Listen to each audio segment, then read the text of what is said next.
بەڵێ بینەران دوایین بابەتیشمان بابەتێکە بە سەردەڕی هەڵاوستان و بەرزەی نەرخ ژیان لە تورکیا زەحمەت دەکات. ئەم بابەتە راپۆرتێکە لە شارپرێسەوە وەرمانگرتووە.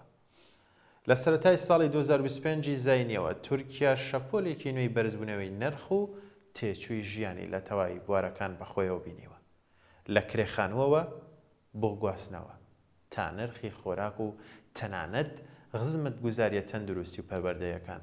ئەمەش گوشارەکانی سەر دانیشتوانی زیاتر کردووە. داتاکانی پەیمانگای ئاماری تورکیا ئاماژە بەوە دەکەن کە نرخ بە بەراورد بە ساڵی ڕابردوو بە ڕێژەی لە 68 بەرز بۆتەوە تا کۆتایی چارەکی سەیمی ئەم ساڵ، لە کاتێکدا بەرزبوونەوەی نرخی هەندێک کاڵای بنەڕەتی لە 100 تێپەڕاندووە. قەیرانی نیشتەجێبوون لە شارە گەورەکانی وەک ئیستانبول، ئەنقەرە و ئیزمیر بارگرانێکی گەورەیە بۆ دانیشتوان. تێکڕایکرەی شوقی بچووک لە ئیستانبول لە ناوچەکانی چینی مامناوەند مانگانە بۆ نێوان 22,000 بۆ 30,000 لیرەی تورکی بەرز بۆتەوە. لە ناوچەکانی ناوڕاستی وەک شیشی، بێشیکتاش و کادیکۆی نرخەکان 50,000 لیرەی تێپەڕاندووە. محەممەد سووریاییەکی دانیشتووی فاتحە بۆ ماوەی 7 ساڵ دەڵێت لە ساڵی 2021 زاینیدا 6,000 لیرەمان دەدا. ئەمڕۆژ هەمان خان و 25,000 لیرە کرێتی. تەنانەت ئۆفەرە کۆنەکانیش بەردەستنین.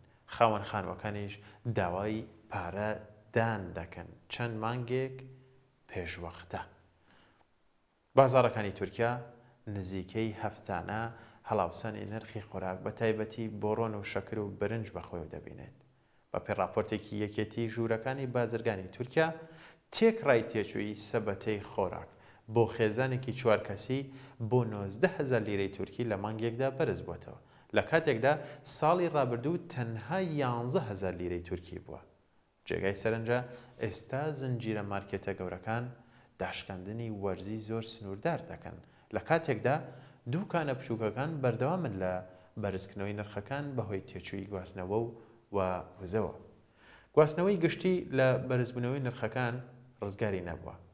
شارەوانی گەورەی ئیستانبول لە مانگی ئەیلولی ڕابردوودا دەستکاریکردنی نوێی کرێی گواستنەوەی گشتی ڕاگەیاند و نرخی بلیتی میترۆ و ترام بۆ 19.7 لیرە و بلیتی پاسی بۆ 25 لیرە بەرز کردەوە.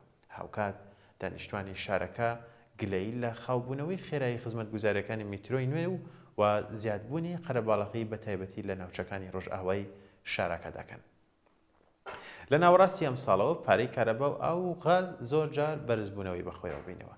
بە پێی داتاکانی حکوومەت تێکڕای پارەی کارەبای ماڵان بە بەراورد بە ساڵی 2024 زاینی بە ڕێژەی لە 145 بەرز بووەوە، لە کاتێکدا لە هەندێک پارێزگای سارتر وەک ئەرزەڕوم و وان پارەی غازی سروشتی بە ڕێژەی لە 160 بازدانی بەخۆیەوە بینیوە.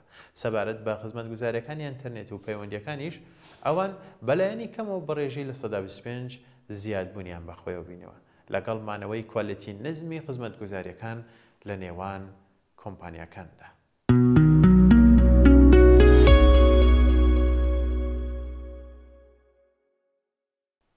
بەڵێ بینەران، سپاس بۆیەوە کە تاوەکو کۆتایی بابەتەکان لەگەڵمان بوون. لێرە حتمما کۆتایی خوێندنەوەی بابەتەکانی ئەم جارشمان لە بەرنامەی لێکدانەوە و هەڵوێت.